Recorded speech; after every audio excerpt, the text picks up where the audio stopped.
내게 능력 주시는 자 안에서 우리가 모든 것을 할 수 있다고 사도 바울이 하나님을 경험하고 또 예수님을 경험하고 예수 그리스도가 갈라디아서 2장 20절에 말씀하고 있는 것처럼 내가 사는 것은 그리스도로 인하여서 산다라고 고백했던 것처럼 그렇게 고백했던 사도 바울이 나는 내 안에 계신 능력으로 성령님으로 나는 살 수 있어, 그 성령님의 도움으로 살 수 있어 라고 고백함이 또 우리 안에도 똑같이 적용됨을 감사합니다. 그래서 우리 안에 계신 성령님은 우리에게 아주 지혜로운 분이시죠. 아주 지혜로운 분이셔가지고 또 우리가 들을 수 있을 만큼 알려주시고 가르쳐주시고 인도해 주십니다. 내가 들을 수 있는 만큼. 그래서 하나님 왜 저 사람은 저렇게 인도해 주시고 저 사람에게 저렇게 보여주시고 알려주시는데 왜 나에게는 이렇게 안 되죠? 라고 하는 것은 내가 더 성장해야 된다는 것을 아시고 이렇게 성장의 길로 가시면 되겠습니다. 다른 말로 하면은 내가 그만큼 단계를 뛰어넘을 때 지금 현 단계에서 믿음의 단계에서 또 다른 믿음의 단계로 어떤 분량으로 내가 뛰어넘을 때 그 다음에 단계에는 주님께서 보여주시고 인도하여 주시고 가르쳐 주시는 것이죠. 나는 어린아이인데 어른의 수준을 하나님은 인도하지 않습니다. 그래서 우리는 자꾸 믿음을 키워나가야 되고 그렇게 해야 되는 거죠. 또 그렇게 한다면 하나님께는 또 우리에게 또 다른 사명을 우리 각자에게 그 사명을 반드시 주실 것이고요. 그래서 부담을 갖지 마시고 늘 즐기시되 하나님의 그런 일을 하라고 하실 때는 기꺼이 동참하시고 또 참여했으면 좋겠습니다. 모든 교회들이 아마 다음 주에 추수감사절로 또 추수감사 주일로 이렇게 해서 많은 교회들이 또 감사를 하고 추수를 감사하고 하나님께 영광을 돌리는 그런 주일로 지킬 텐데 우리는 지난주에 별다른 거 하지도 않고 현수막 딱 하나 걸어놓은 거 띄었네요 벌써.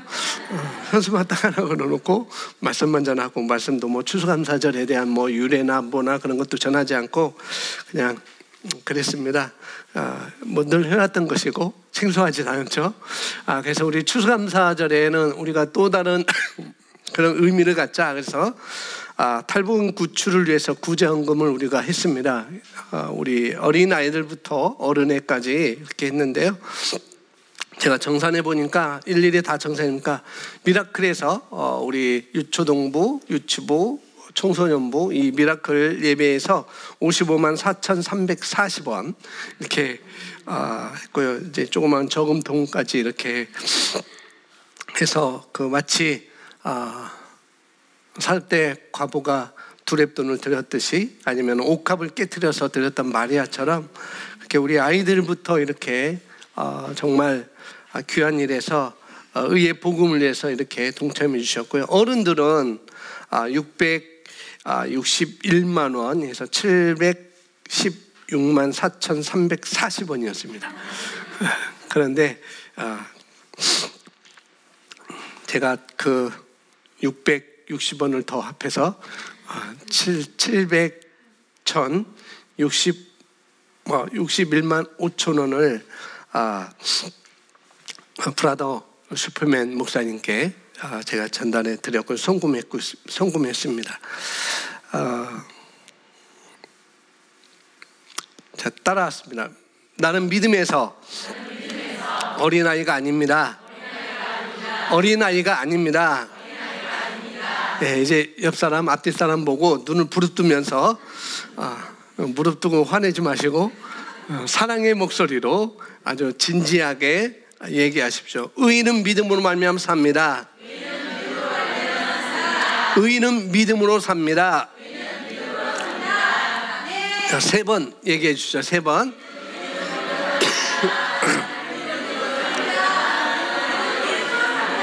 아멘.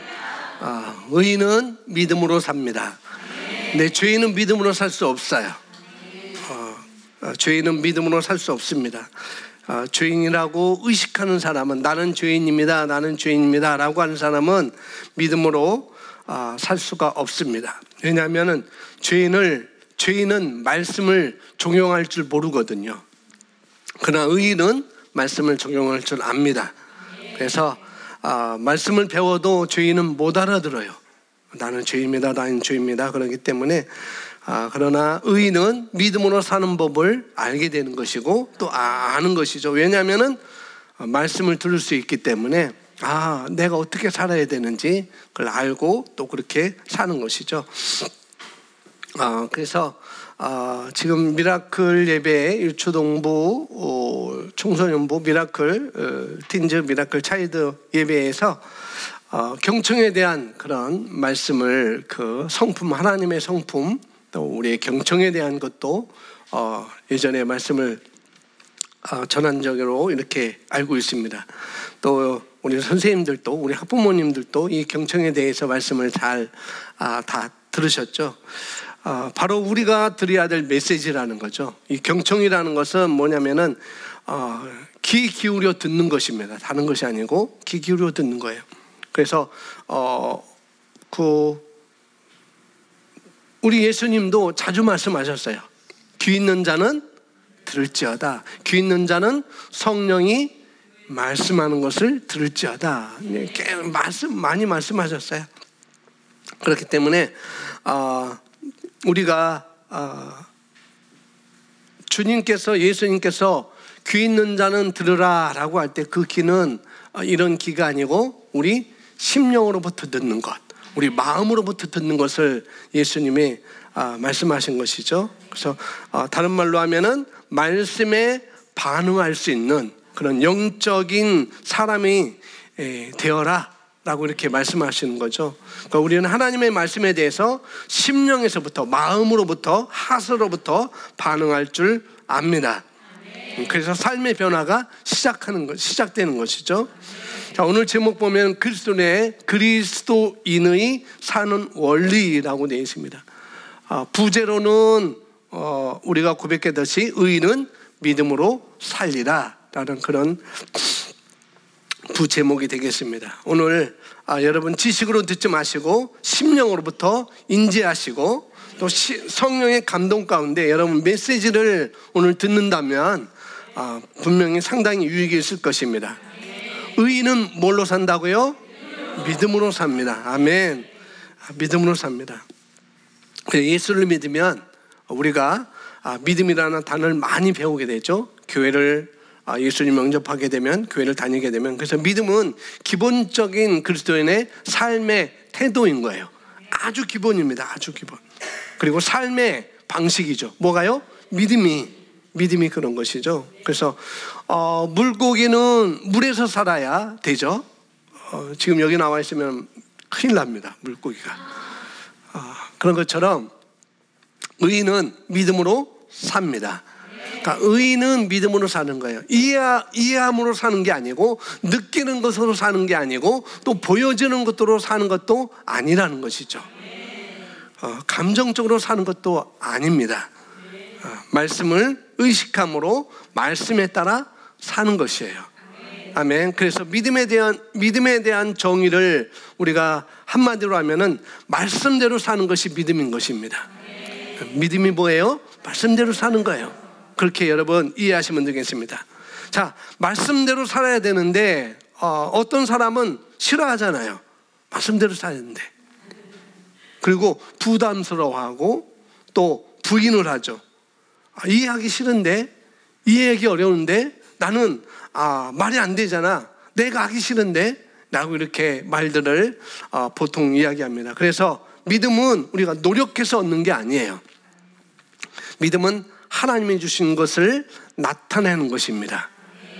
우리가 갈망할 때 성령님께서는 또 깨닫게 하시고 또 우리 속에 있는 말씀이 터져 나오는 것이죠. 예를 들어 사랑도 우리가 노력하는 게 아니라는 거예요.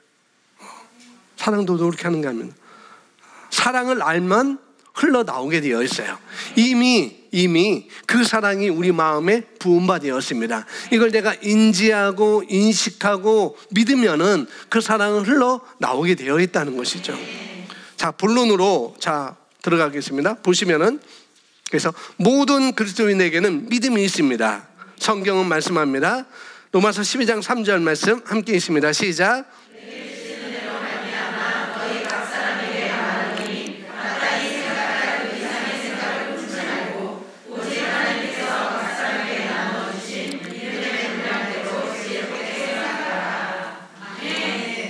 오직 누구께서? 하나님께서. 누가 주셨다고요? 하나님께서 우리 각 사람에게 나눠주신 것, 그 믿음을 모두 가지고 있습니다. 여기 계신 한 분 한 분 한 분 모든 분들이 믿음을 가지고 있고, 이 시간 방송을 듣는 여러분들 마음에도 이미 믿음이 각 사람에게 다, 어린아이부터 예수님을 믿는다면은 어린아이부터 어른에 이르기까지 믿음을 다 가지고 있습니다. 하나님께서 각 사람에게 주셨다라고 말하고 있죠. 그래서 여러분 그 믿음을 이 시간 의식하면서 말씀을 들으시기 바랍니다. 자, 보겠습니다. 그리스도인은 우리는 말씀에 순종하는 것이 아니라 말씀을 행하도록 부름받은 자입니다. 우리는 말씀을 실천합니다. 그것을 거울 원리라고 부릅니다.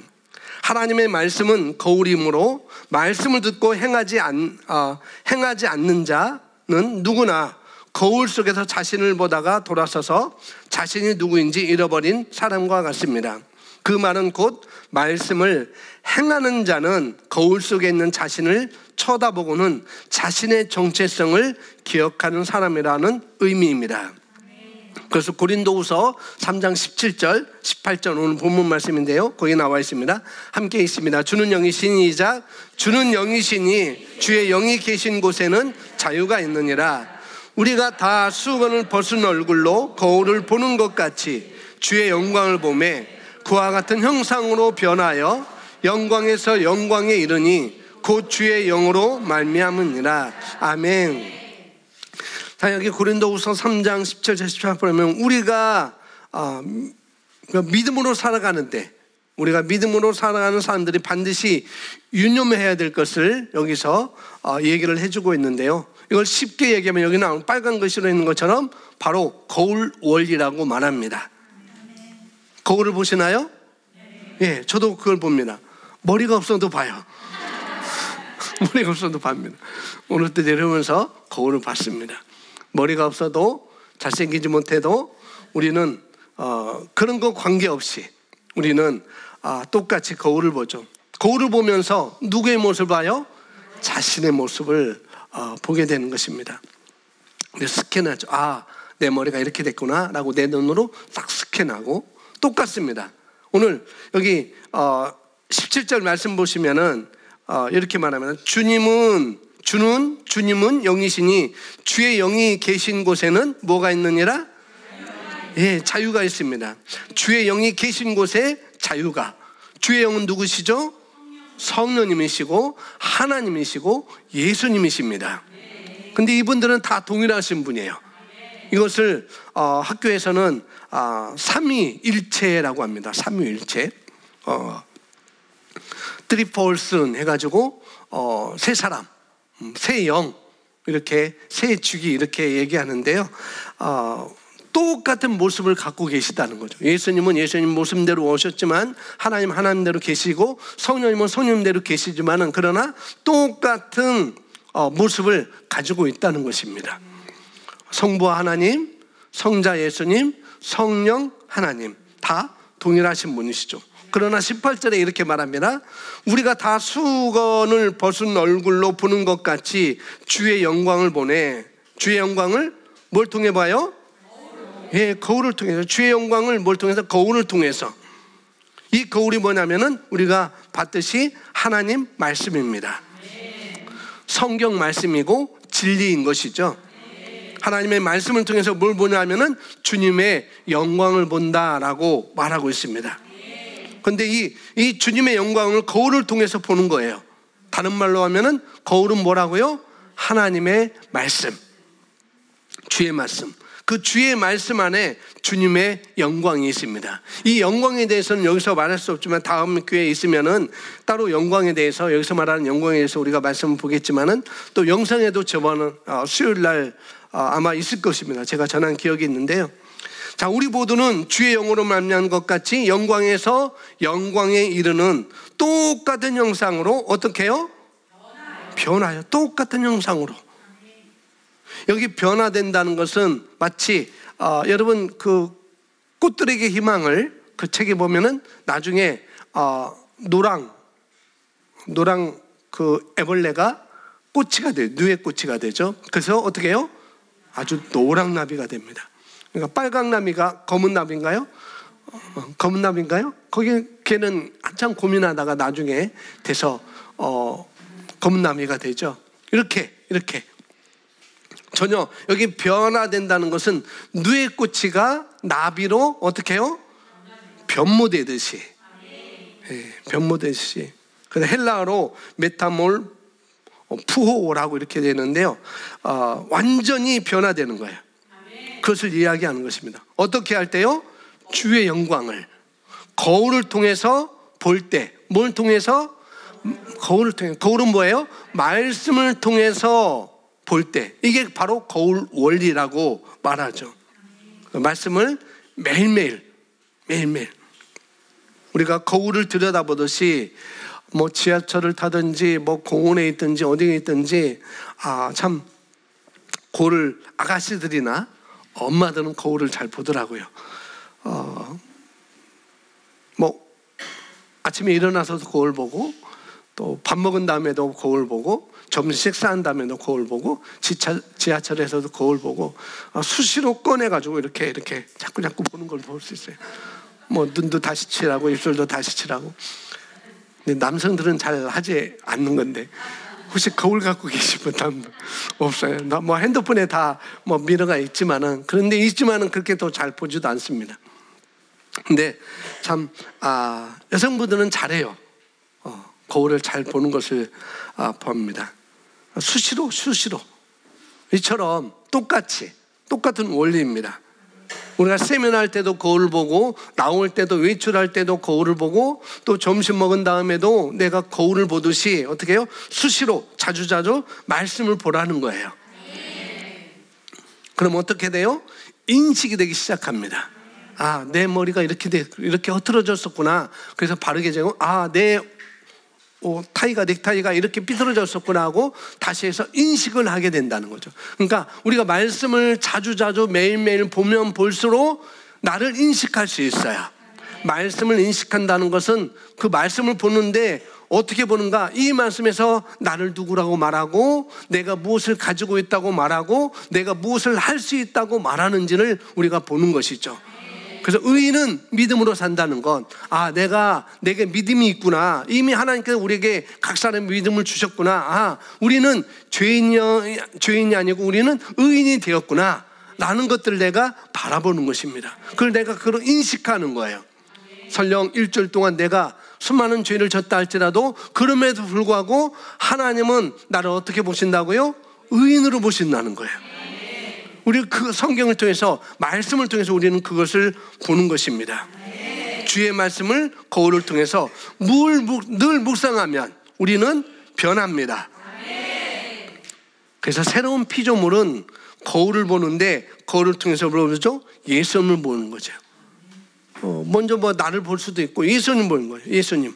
예수님의 인격을 보고 예수님의 성품을 보고 예수님의 특징을 보고 예수님의 하신 일을 보고 예수님이 어떻게 반응했는지를 우리가 다 보는 것이죠.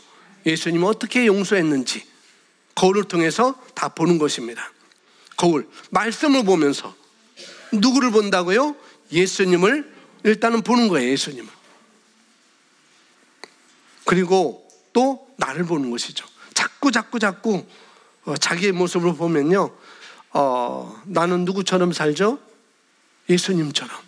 내가 말씀을 자꾸 보면은 예수님을 보고 예수님의 용서, 예수님의 사랑, 예수님의 성품, 예수님의 하신 일을 내가 자꾸 보니까 어떻게 해요? 나도 자꾸 그 말씀을 보면서 나의 모습을 바라보며 또 나도 그렇게 살게 되는 것입니다. 예수님처럼 반응하고 예수님처럼 스타일을 하고 그렇게 하는 것입니다. 분명히 그렇겠죠? 그 사람을 보면 그렇게 되는 것입니다. 자, 다음 보시면은 계속 주님과 우리는 하나입니다. 영광의 영광입니다.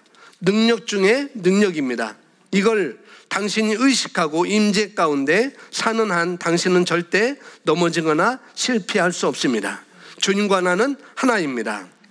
하나님의 영과 나는 하나입니다. 주님과 합하는 자는 한 영입니다. 하나님을 기쁘시게 하는 것은 바로 믿음입니다. 믿음은 그리스도인이 살아가는 원리입니다. 아멘. 그래서 고린도후서, 오늘 본문 말씀 고린도후서 전서 후서 3장이었지만은 고린도 교회 중에 사도 바울이 세웠던 고린도 교회였는데 그 교회 중에 성적으로 타락한 그런 사람들이 있었어요. 그들을 향해서 바울이 말하는 것이죠. 너희들 어떻게 그럴 수 있느냐? 주와 합하는 사람은 한 영이다. 원 스피릿, 한 영이지 않냐? 이걸 너희가 모르니? 불신자나 악한 자들이나 그런 거 결합하면 너희들은 사탄과 결합하는 거야. 그렇게 사도 바울은 말하면서 사도 바울, 우리는 주님과 하나야. 우리는 한 영을 가지고 있는 거야. 주의 영이 계신 곳에는 우리에게 자유함이 있는 거야. 왜? 우리 안에 주의 영이 계시니까. 아멘. 그래서 주님과 우리는 한 몸인 거라는 거죠. 그래서 오늘 새로운 피조물, 거듭난 우리들은 그리스도와 하나입니다. 아멘.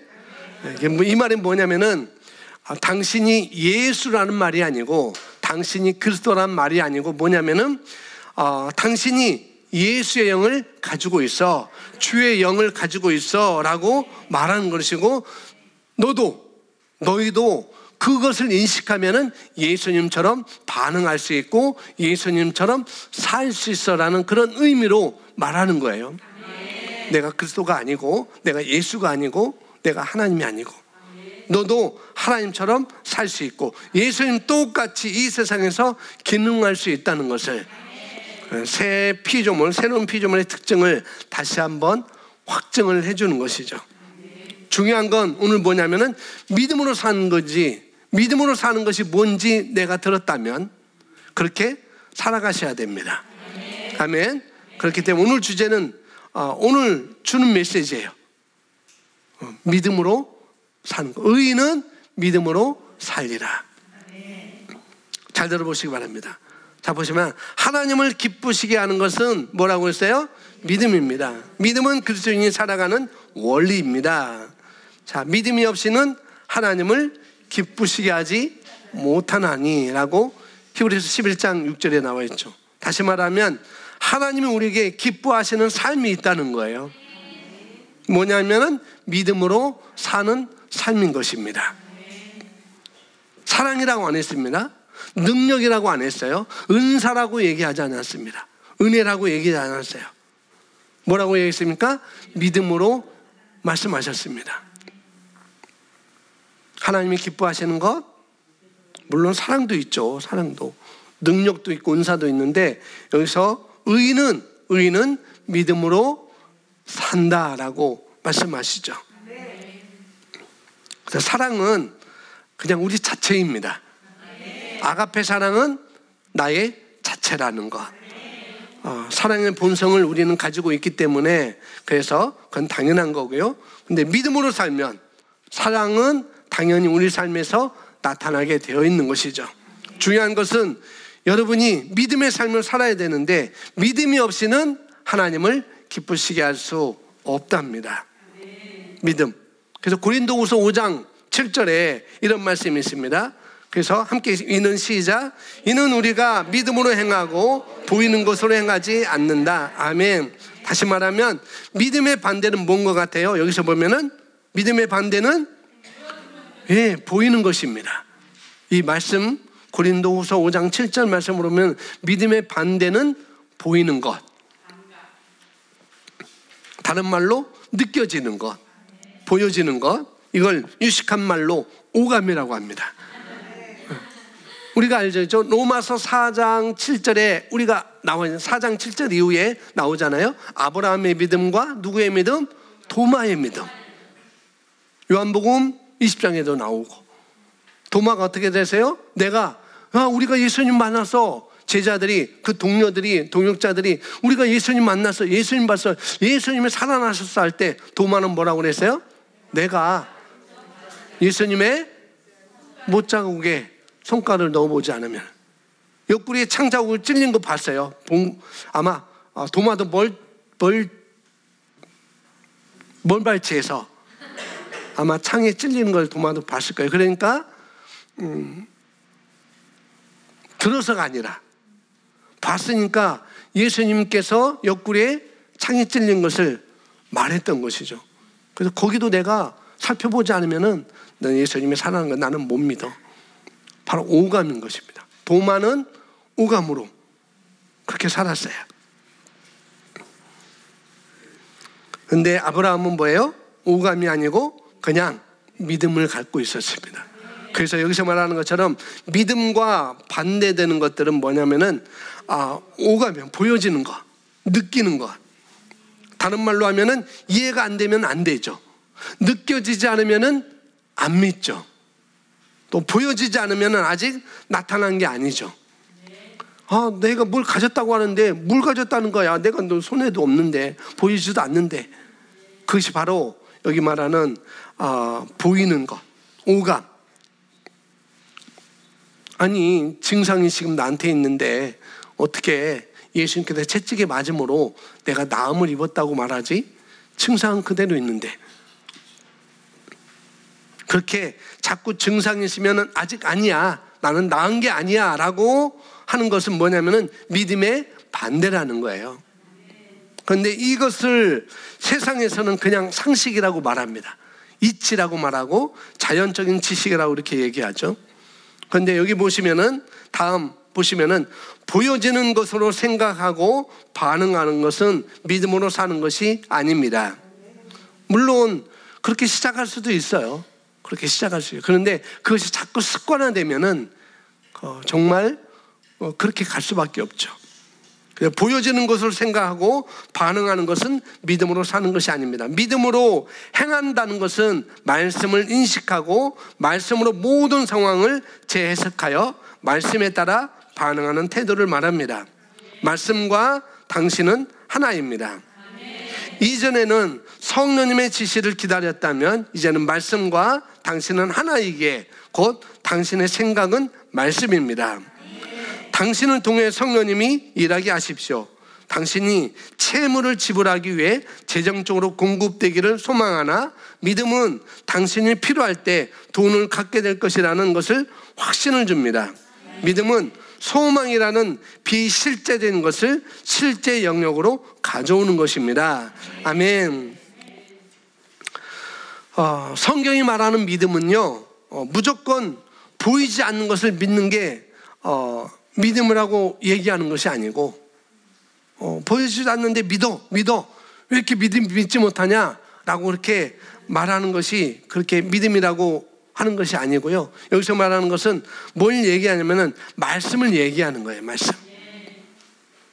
우리는 보이지 않는 믿음으로 사는데 여러분, 믿음은 하나님의 말씀에 대한 우리의 반응이에요.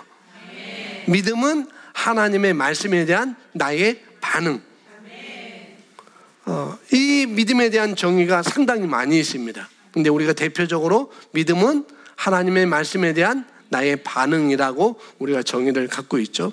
또 그 말씀에 대한 내가 설득되는 것, 말씀이 이렇구나 설득되는 것, 그렇게 합니다. 여러분, 제가 오늘 100가지 뻥을 친다고 생각해 보세요. 100가지 뻥을 쳐요. 100가지 뻥을 치는데 여러분이 어떻게 해요? 그것을 다 믿을 수가 있죠. 그 뻥에 대해서 우리 오랫동안 함께 했던 우리 김 집사님, 제가 뻥을 치는데 그걸 다 믿을 수 있겠어요? 100가지 뻥인데. 고개 끄덕끄덕 하시네요. 아이고, 감사합니다. 그렇죠. 그럴 수 있어요. 그러나 100가지 믿으면 이 김 목사에 대해서 어떻게 해요? 100%인 거죠. 100가지 뻥을 쳐도 끄덕끄덕했으니까 저에 대한 100%인 거예요. 김 목사님 100%. 그런데 100가지 뻥을 치는데 한 가지면 목사님 내가 목사님 뻥을 치는데 한 가지는 내가 믿을 수 있을 것 같아. 그런데 99가지는 내가 믿지 못해. 그러면은 한 가지만 신뢰하는 거죠. 나머지 99가지는 어떻게 해요? 신뢰하지 않는 것이죠. 뭐냐면은 여러분이 말씀을 믿고 안 믿고는 무슨 차이인가? 하나님에 대한 신뢰의 차이라는 거예요. 제가 100가지 뻥을 쳐도 100가지를 다 믿는다 라고 하는 것은 저를 신뢰하는 것이고, 한 가지만 난 믿을 수 있어 하면은 한 가지에 대한 것을 신뢰하는 것이고, 바로 그런 것입니다. 여러분, 우리가 말씀에 대해서 믿고 안 믿고는 다른 게 아니라 하나님에 대한 내가 신뢰를 어떻게 하고 있느냐, 그 차이인 것입니다. 내가 아는 지식의 차이가 아니에요. 내가 이해하는 차이가 아니고 내가 보여지는 것에 대해서 그런 차이가 아니라는 것이죠. 하나님을 신뢰한 차이인 겁니다. 그래서 믿음은요, 하나님을 믿는 거예요. 말씀을 행하는 것은요, 말씀을 따르는 것입니다. 말씀을 행하세요, 말씀을 행하세요 라고 말할 때 그것은 뭐냐면 그냥 말씀을 따르라는 거예요. 그 말씀을. 그래서 하나님을 공경하는 것, 하나님을 경외한다라고 할 때 그것은 다른 것이 아니라 말씀을 행동하는 것입니다. 그걸 그렇게 말하고 있습니다. 말씀을 행하지 않고 여러 가지 이유를 많이 대는 사람은요, 그는 하나님을 공경하지 않는 사람이라는 거죠. 다시 말하면 부모에게 거역한 사람이라는 거. 이해가 되세요? 하나님은 말씀이세요. 아멘. 태초에 말씀이 계시니라. 이 말씀은 하나님과 함께 계셨고, 요한 1서에서도 말씀하고 요한복음에서도 말씀하고 그렇게 얘기했죠. 그리고 여러분, 믿음과 원하는 것은, 소망은 다른 거예요. 전혀 다릅니다. 여기다 내가 재정적인 문제가 있거나 또 필요한 돈이 있으면, 주님 나에게 필요한 돈이 있습니다, 주님 내가 필요한 돈이 있습니다, 주세요라는 것은 원함이고 소망이라는 거예요. 그런데 믿음은요, 하나님 내게 그 돈을, 그 재정을 불러주실 분이라는 걸 내가 압니다. 하나님 그것을 행하시는 분이라는 걸 내가 압니다. 그게 바로 믿음이라는 거예요. 주님 나에게는 능력이 부족합니다, 나는 아픕니다, 나는 힘이 약합니다 라고 하는 사람은 간절히 부르짖고 기도하고 있는 것이고요, 그건 믿음의 삶이 아니라는 거예요. 그건 원하는 삶이죠. 원하는 것. 믿음의 삶은 또 다른 것입니다. 여기 설명하고 있습니다. 믿음의 삶이 뭔지 다음에 보시면, 당신이 반드시 해야 하는 일을 할 수 있는 육체의 능력을 소망하지만, 바라지만, 믿음은 있습니다. 여호와는 내 생명의 능력이시니 내가 누구를 무서워하리요. 아멘. 여호와는 내 생명의 능력이시니 내가 누구를 무서워하리라고 말합니다. 믿음이 그런 거라는 거죠. 믿음은 이렇게 하나님의 말씀으로부터 자라납니다. 믿음은 하나님의 말씀이 말하는 것과 똑같은 것을 뭐 한다고요? 말합니다. 반면에 불신앙은 말씀과 반대되는 것을 말합니다. 여느 그리스도인들이 불신앙을 말함으로 말씀과 반대되는 것을 취합니다. 그러나 믿음은 바라는 것이 아닙니다. 믿음은요, 여기 나오는 것처럼 시편에서 말씀하는 것처럼 믿음은 주님은 내 삶의 능력이시니 원수가 나에게 어찌하리요, 사람이여 내게 어찌하리요. 그러면서 나는 아무것도 두려워하지 않습니다 라고 얘기하는 것이 바로 믿음의 삶이라는 것입니다. 왜요? 이미 그걸 두려워하지 않고 있어요.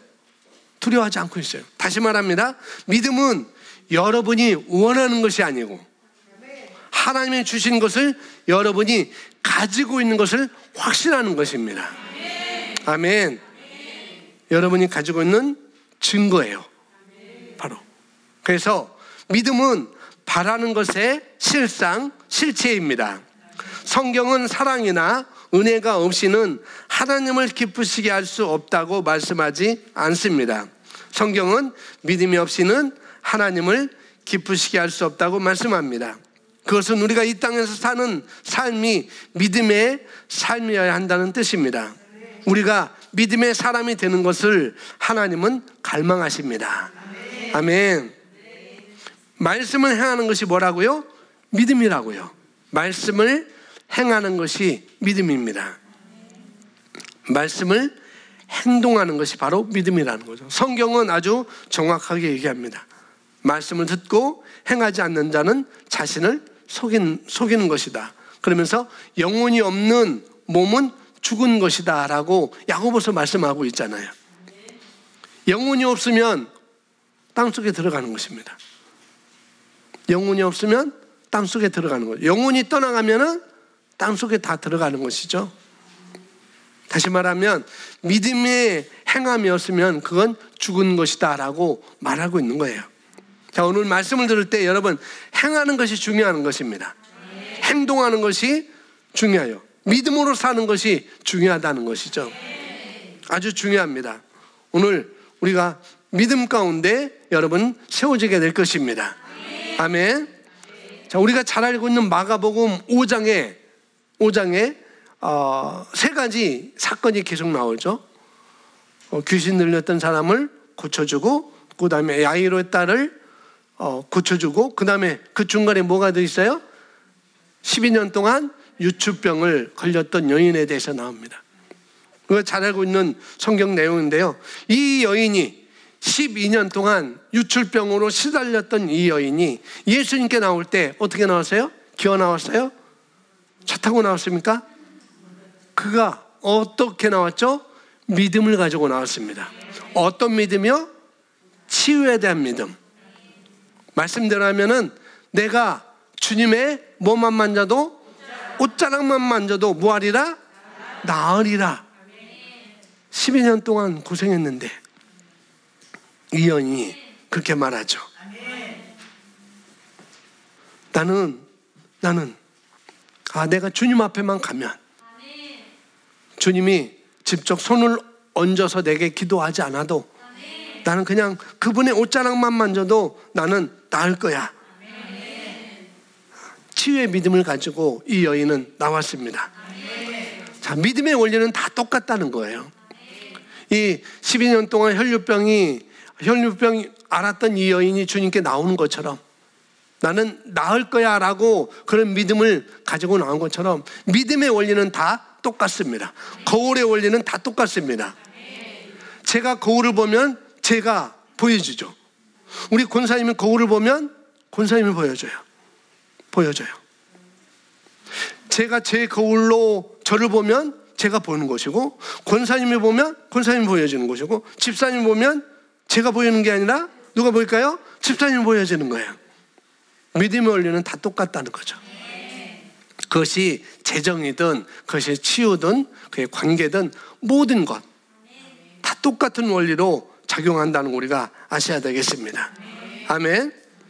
그래서 믿음을 재정이라든가 남편이라든가 아내라든가 자녀라든가 관계에서 똑같이 적용을 하다 보면, 근데 이런 것을 우리가 적용한다는 보장이 없어요. 우리가 왜요? 몰라서 적용을 할 줄 모르죠. 그런데 원리는 다 똑같습니다. 여러분이 말씀에 대해서, 하나님에 대해서 확신을 가지고 있으면 그 분야에서 노력할 필요가 없습니다. 아멘. 이 여인이 그렇게 노력한 게 아니에요. 그냥 나왔어요. 그냥 예수님께 왔어요. 그렇게 노력한 게 아닙니다. 목사님, 예수님께 온 것이 노력한 거잖아요. 그럴 수 있는데, 믿으면 그렇게 애쓰고 바둥바둥하고 그럴 필요가 없다는 거예요. 이 사람이 12년 동안 아주 바둥바둥 그렇게 살았어요. 그러나 치유에 대한 믿음을 갖자, 그러면 아둥바둥하는 그런 삶을 살지 않은 것이죠. 믿음으로 구하는 자에게 우리 하나님은 주십니다. 아멘. 의심하지 않는 자에게 이미 주시는 거예요. 우리가 노력할 필요가 없습니다. 믿고 구한 자는 반드시 받은 줄로 믿으라. 그리하면 그대로 되리라 라고 말씀하셨습니다. 아멘. 여러분 안에 이미 작동하는 기계가 있다고요. 뭐 하는 기계? 작동하는 기계가 있어요. 그냥 돌리시면 돼요. 여러분 안에 그냥 점화 스위치를 여러분이 가지고 있어요. 그냥 키기만 하면 됩니다. 믿음의 스위치예요. 믿음의 스위치. 할렐루야. 여러분, 믿음이 있는 사람은 하나님의 말씀과 일치하여 말을 합니다. 그 말씀과. 어떤 사람은 얘기하죠. 현실은 그렇고 상황은 그렇잖아요. 말씀은 말씀이고 삶은 다르지 않습니까? 라고 이렇게 말합니다. 이런 사람들은 그 믿음에 대해서 아직 입문도 하지 못한 사람들입니다. 여러분, 삶과 믿음은 실제입니다. 아멘. 여러분이 지금 눈을 가지고 보고 있는 것이 있잖아요. 보고 있는데 여러분 눈에 보여지는 것은 보이는 것으로 보이지 않는 것에 의해서 이미 만들어졌습니다. 보이지 않는 것에서. 이런 거 어떻게 투명을 어떻게 봤을까요? 아니에요. 보이지 않는 것에서 다 만들어진 것이죠. 저도 그렇고, 그러니까 여러분 믿음은 보여져서 만들어지는 것이 아니고 믿음은 보이지 않는 것에서 나오게 되어 있습니다. 그래서 여기 보시면 하나님의 의도는 명확합니다. 왜 우리가 믿음의 삶을 살아야 하는지를 아시겠습니까? 그 이유는 우리의 하나님이 믿음의 뭐라고요? 하나님이시기 때문입니다. 우리가 믿는 하나님이, 우리가 믿는 아버지 하나님이 바로 믿음의 하나님이시라는 것. 예수님은 말씀하셨습니다. 뭐라고요? 하나님을 믿어라. 하나님을 믿어라. 아주 정확하게 우리가 믿음으로 사는 것의 원리에 대해서 설명하고 도와줄 수 있다는 것입니다. 하나님을 믿으라 라고 말하는 것은 우리가 믿음으로 사는 것에 의해서 내가 원리를 설명하고 도와줄 수 있습니다. 그러면 여러분들은 믿음의 사람입니다. 아멘. 믿음이 없는 사람이 어떻게 도와줄 수 있을까요? 여러분, 일정 분량의 믿음을 다 가지고 있습니다. 그 믿음을 가지고 다른 사람을 도와줄 수 있다는 거예요. 아멘. 다가가서 말씀하시면 돼요. 아멘. 그래서 여러분, 보여지는 것으로 인하여서 움직이지 마시고 보이지 않더라도 믿음으로 움직이시기 바랍니다. 아멘. 왜 우리가 믿음으로 살아야 되는가? 여기 나왔죠? 하나님이 우리의 믿음으로 사는 것을 기뻐하셔요. 첫 번째는 내가 믿음으로 사는 것 기뻐하십니다. 또 하나 있습니다. 우리가 믿음으로 살아야 되는, 왜 믿음으로 살아야 되는가? 하나님이 바로 믿음의 하나님이기 때문에. 두 가지. 하나님은 저와 여러분이 믿음으로 사는 것을 기뻐하시고, 두 번째는 하나님이 바로 믿음의 하나님이기 때문에. 예수님이 바로 믿음의 예수님이셔요. 하나님이십니다. 그래서 하나님의 믿음을 알려면 마가복음 여기 11장 22절이라고 제가 써놨는데 우리가 잘 알고 있죠? 22절에 너희는 하나님을 믿으라 라고 말씀하고 있습니다. 하나님을 믿으라. 이건 뭐냐면은 하나님과 하나님의 믿음을 가져라 라는 그런 의미인 것입니다. He faith. 그분의 믿음. 그분의 믿음. 하나님의 믿음을 가져라. 그러면서 11장 23절에 하나님의 믿음에 대해서 설명하죠. 뭐예요? 23절에 산을 향하여 바다에 던져져라. 뭐하죠? 말하고. 그 다음에 말한 것에 대해서 어떻게 해요? 의심하지 않으면 뭐 한다고 그랬어요? 그대로 되리라 라고 말씀하죠. 말한 것에 대해서. 그게 뭐냐면 하나님의 믿음이라는 거예요.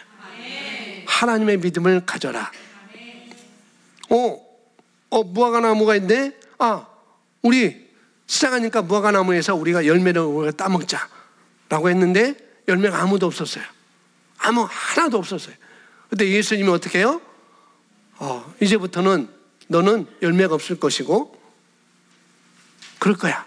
그러니까 그 이튿날 베드로가 그 나무를 보니까 뿌리채 말랐던 것을 본 거죠.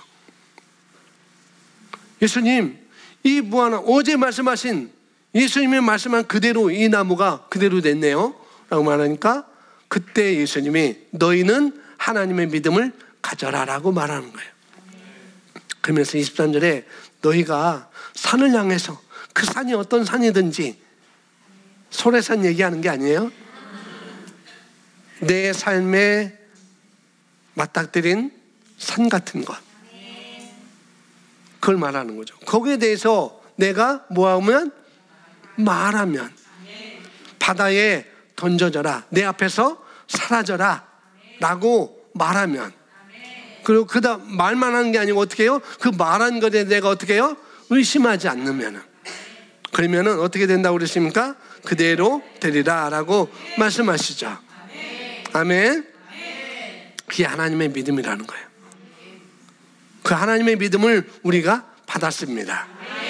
그 믿음을 우리가 이 땅에서도 활용하는 거예요. 말로 내가 하면 됩니다. 없는 것을, 아브라함은 그렇게 말하죠. 없는 것을 있는 것으로 부르시는 하나님. 없는데 아브라함은 그렇게 말하죠. 하나님은 무에서 유를 창조하신 분이죠. 하나도 없을 때 땅을 창조하셨습니다. 하늘을 창조하셨습니다. 아멘. 하나님이 계신 것을 여러분이 믿으셔야 돼요. 그 다음에 어떻게 해요? 하나님을 찾는 자에게 상 주신 이심을 내가 또 믿어야 됩니다. 믿으면 그렇게 살아가는 거예요. 그 말은 곧 하나님처럼 그 믿음을 따라 살아간다라고 여러분이 동의하여 따라가는 것을 말하는 것입니다. 여러분도 없는 것을 있는 것으로 부를 수 있어야 됩니다. 왜? 그 믿음을 우리가 가졌기 때문에. 아멘. 지금은 우리가 하나하나 조그만 거 할 수 있는 것부터 우리가 해나가면 되는 거예요. 자, 히브리서 11장 3절 나와 있는데요, 메시지 바이블로 써놨어요. 글쓰기 사는 원리를 말하고 있는데 함께 있습니다. 믿음으로 우리는 시작.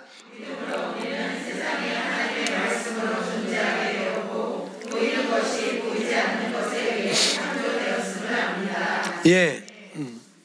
지금 우리가 보이는 것은, 우리 눈으로 보이는 것은 보이지 않는 것에 대해서 창조됐다라고 말씀하고 있죠. 어떻게 보이지 않는데 그게 어떻게 보이는 것으로 그게 돼야 되지, 보이지 않는 걸 어떻게 그게 되냐. 근데 말씀은 믿음으로 우리는 세상이 하나님의 말씀으로 존재하게 되었고 보이는 것이 보이지 않는 것에 의해 창조되었음을 압니다라고 말하고 있습니다. 그러니까 이해되지 않더라도 믿으라는 거예요. 처음에는 물론 거부하는 사람이 있을 거예요. 분명히.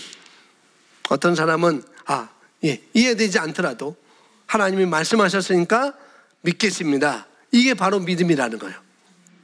말씀하셨으니까. 그래서 여러분 여기서 더 발전하고 성장하시기 바랍니다. 그래서 성장하면요, 보이지 않는 것들을 창조한 믿음을 우리가 발휘할 수 있습니다. 보이지 않는 것을 보이도록, 보이지 않는 것을 내가 창조하는 믿음을 발휘하면서 어떻게 해요? 다른 사람의 믿음을 우리는 도와주는 삶을 살 수가 있습니다. 내 믿음을 더 발휘하고 그 믿음을 발휘하지 못하는 사람을 도와주며 살 수 있는 그런 믿음의 삶을 우리가 살 수가 있다는 거죠. 어린아이들은 나밖에 몰라요. 나밖에 몰라요. 에버랜드 갔는데 이 꼬맹이가 저밖에 모르더라고요. 제 마음을 몰랐어요. 네, 진짜 그것을 내가 먹고 싶어서 그런 줄 알고 주지도 않고 그랬습니다. 줬으면 제가 2개나 더 사줬을 거예요.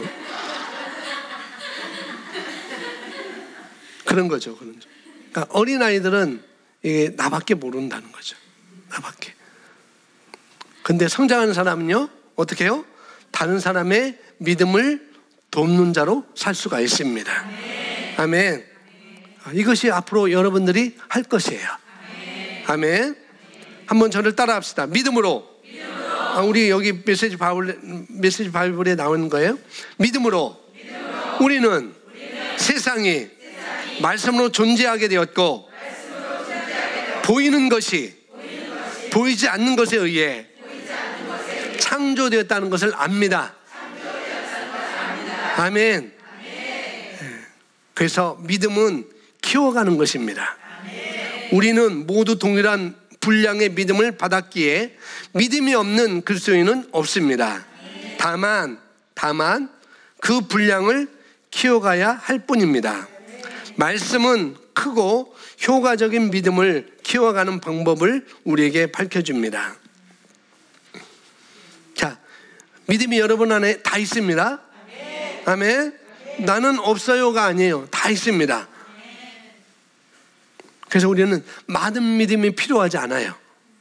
현재로는 물론 믿음은 키워가야 됐지만은 여러분 안에 믿음을 성장시키면 돼요. 내게 있는 믿음을 성장시키면. 여러분 안에 있는 믿음을 성장시킨다는 것은 다른 게 아니고 뭐냐면은 더 많은 것을 얻는 것이 아니고 어떻게 해요? 하나님을 아는 지식에서 내가 자라가면 됩니다. 하나님을 신뢰하는 것에서 자라가면 되는 거예요. 하나님의 말씀을 그대로 내가 믿고 행하는 것부터 시작하면 되는 것입니다. 아멘. 더 많은 것을 얻는 것이 아니고 하나님을 아는 지식에서 자라가는 것. 말씀 안에서 지식이 자라가는 것인데 그러기 위해서는 두 가지 필요합니다. 여기 나와 있습니다. 뭐냐면은 첫째는 말씀 안에서 지속적으로 거야 합니다. 이게 첫 번째예요. 말씀은 당신의 영에 있는 믿음을 활성화합니다. 로마서 10장 17절 말씀이네요. 함께 있습니다. 그러므로 믿음은 들음에서 나며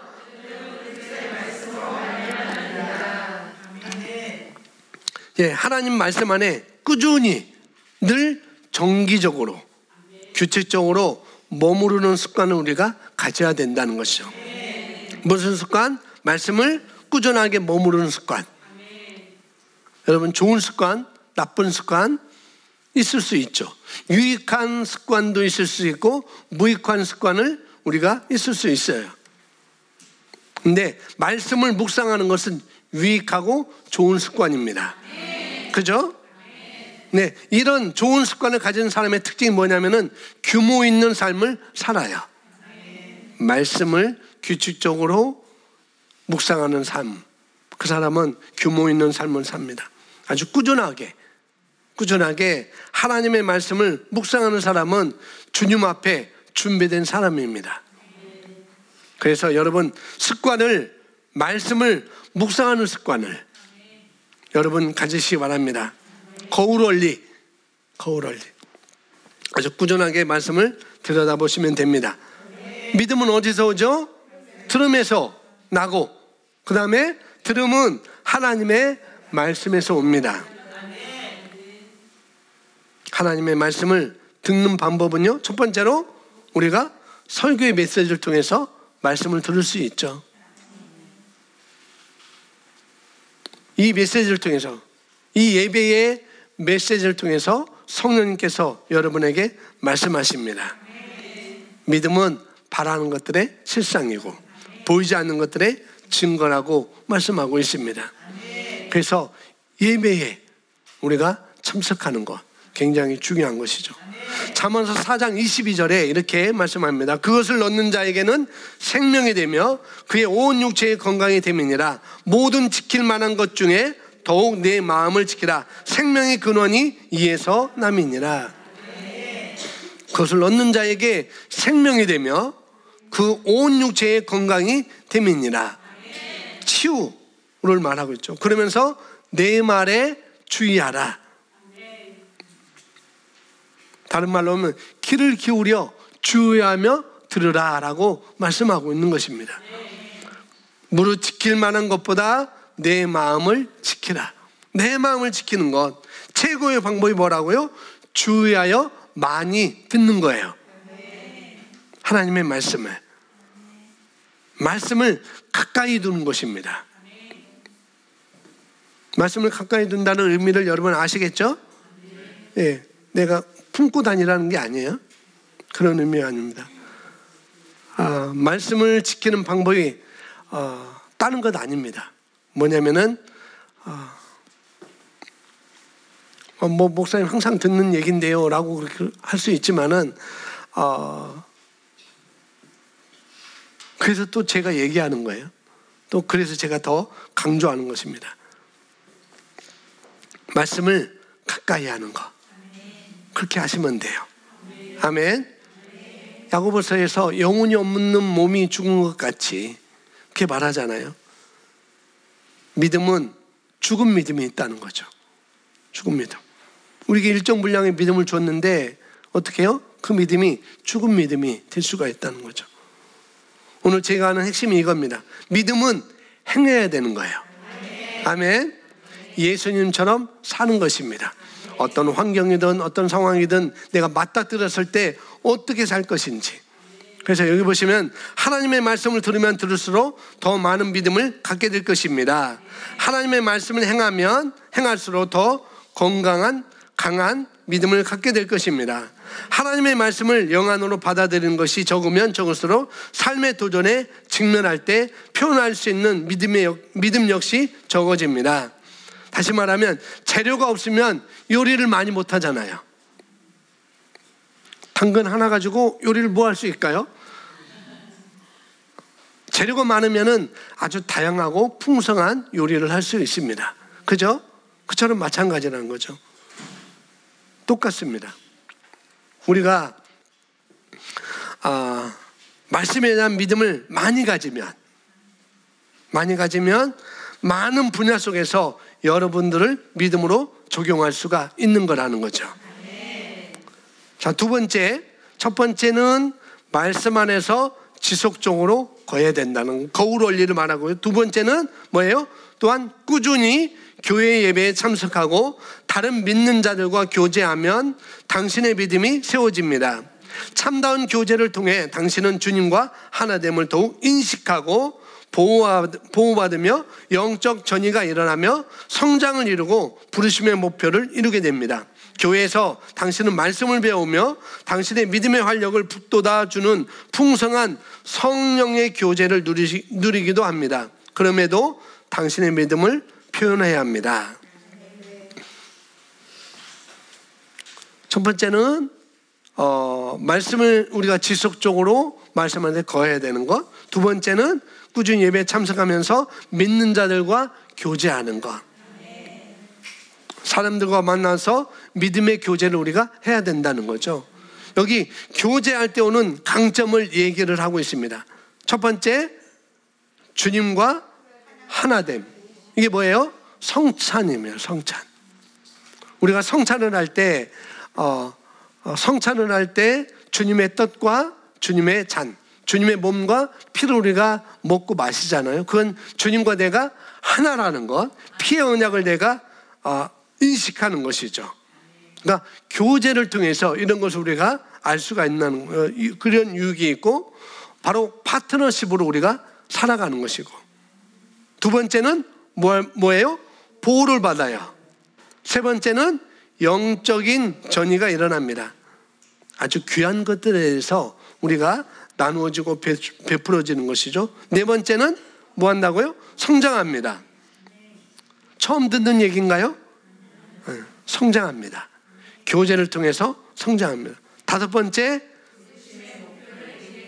주님이 주신 목표, 사명을 우리가 이루어갈 수가 있다는 것이죠. 만나면 뭐 하는가? 믿음을 듣잖아요. 우리가 만나면 서로 만나면 믿음을 듣어요. 셀에서 믿음을 듣습니다. 셀 모임에서, 그죠? 믿음의 집사님의 말을 우리가 듣는 것이고, 또 어떻게 해요? 셀원들의 믿음을 표현하고 있는 것을 우리가 볼 수가 있습니다. 그래서 여기 마지막, 그럼에도 이런 교제를 함에도 불구하고 어떻게 해요? 더 나아가서 우리는 당신의 믿음을 뭐 해야 된다고요? 표현해야 된다는. 셀에서 여러분 교제하면서 믿음을 말하고 믿음을 표현하고, 셀에서 뿐만 아니라 어떻게 해요? 또 그 다음에 집에 가서도 행동하는 믿음을 우리가 살아야 됩니다. 표현한 믿음, 집에서 행해야 되죠. 예배 때만 그런 것이 아니라 집에 가서도, 가정에서도, 남편을 만나서도, 아내를 만나서도, 아이를 만나서도 어떻게 해요? 똑같이 그렇게 우리가 사는 거예요. 말씀대로. 말씀과 예배 생활, 또 가정 생활, 그런 게 다른 것이 아니라 우리는 직장 생활, 가정 생활이 다르면은 우리는 이중 인격자인 거예요. 우리는 같이 가야 됩니다. 여기서도, 셀에서도, 가정에서도, 직장에서도 같이 가야 되는 것이죠. 그렇죠? 예. 마지막 보겠습니다. 예수님은 당신을 치유하시겠다고 약속하지 않으셨습니다. 그는 당신이 지금 가지고 있는 것을 말씀하셨습니다. 베드로전서 2장 24절, 우리가 잘 알고 있는 말씀이죠. 언젠가 주님이 그렇게 하실 거예요 라는 것은 믿음이 아닙니다. 표현되지 않는 믿음은 세력을 얻지 못합니다. 아멘. 그러니까 치유달라고 기도하는 사람은 치유가 우리 안에, 내 안에 있다는 것을 모르는 것이죠. 주님이 그렇게 말씀하셨는데, 근데 들어도 몰라요. 왜요? 주의하여 듣지 않기 때문에, 경청하지 않기 때문에, 귀를 기울여 듣지 않기 때문에, 들을 수 있는 귀가 없기 때문에 그런 것이죠. 그러나 반대로 들은 자들은 어떻게 할까요? 감사하고 기뻐합니다. 아멘. 그래서 여러분, 기도 시간이 달라져야 돼요. 어떻게? 예, 감사하고 즐기면서 누리셔야 되고요. 아멘. 그리고 감사가 넘쳐야 되는 것입니다. 우리의 기도는 짜고 지어 짜내고 애쓰고 힘쓰고 그런 게 아니고, 물론 그럴 때도 있어야 되겠지만, 그러나 우리는 즐겨야 되고 감사해야 되고 누리시는 그런 시간이 돼야 됩니다.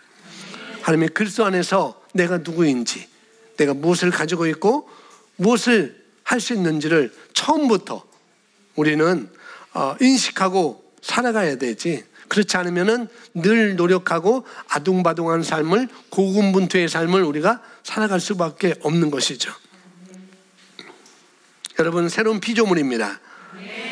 아멘. 새로운 피조물은 왕으로서, 제사장으로서 다스리는 자들이라는 것. 베드로 전서 2장 9절에서 말씀하고 있는, 1장 9절에서 말씀하고 있는 거죠. 우리는 왕과 제사장 같은 사람들입니다. 우리는 다스리는 사람들이라는 거죠. 아멘. 그래서 여러분이 이미 주신 것들을 여러분이 아시고, 또 위에서부터 밑을 바라보시고 산 꼭대기에서 바라보시면 다 볼 수 있어요. 아멘. 여러분, 이런 것들을 처음부터 인식하며 사시기 바랍니다. 아멘. 말씀을 아는 지식에서 살아가시기 바랍니다. 그리고 실제 소중한 것들 여러분이 알므로부터 그것은 나온다는 것, 실제 중요한 것이 뭔지 한번 따라합시다. 받은 줄로 믿어라. 그리하면 그대로 되리라. 아멘. 옆 사람 보고 말해주세요. 옆 사람 보면서 당신 믿음을 알아요. 당신의 믿음을 알아요. 아멘. 옆 사람 보니까 믿음을 아는 것 같아요? 네, 그래야 됩니다. 믿음을 아셔야 돼요. 믿음을 알아야 됩니다. 근데 모르는 것 같아.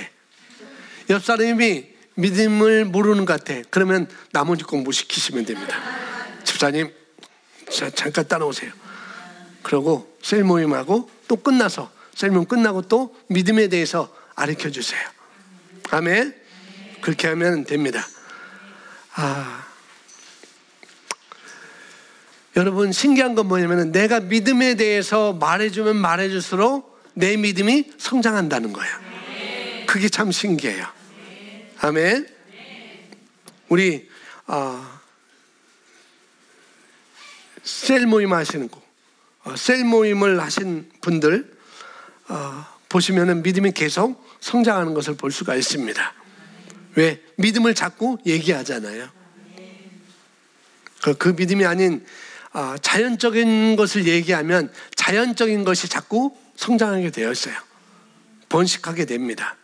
그러니 믿음을 자꾸 얘기하시기 바랍니다. 아멘. 믿음을 자꾸 얘기하면 믿음의 삶을 살 수가 있습니다. 그래서 말씀은 따라합니다. 다다익선. 말씀은 다다익선이에요.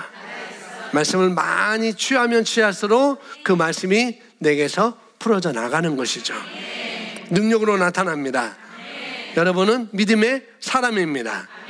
아멘. 그래서 사랑을 흘려보내시고요, 믿음을 흘려보내시고, 은혜를 흘려보내시고, 능력을 흘려보내주시고, 치유를 흘려보내주시고, 아멘. 그런 믿음의 삶으로 하나님께 영광을 올리는 그런 꿈을 꾸면서 여러분 기도하시기 바랍니다. 아멘.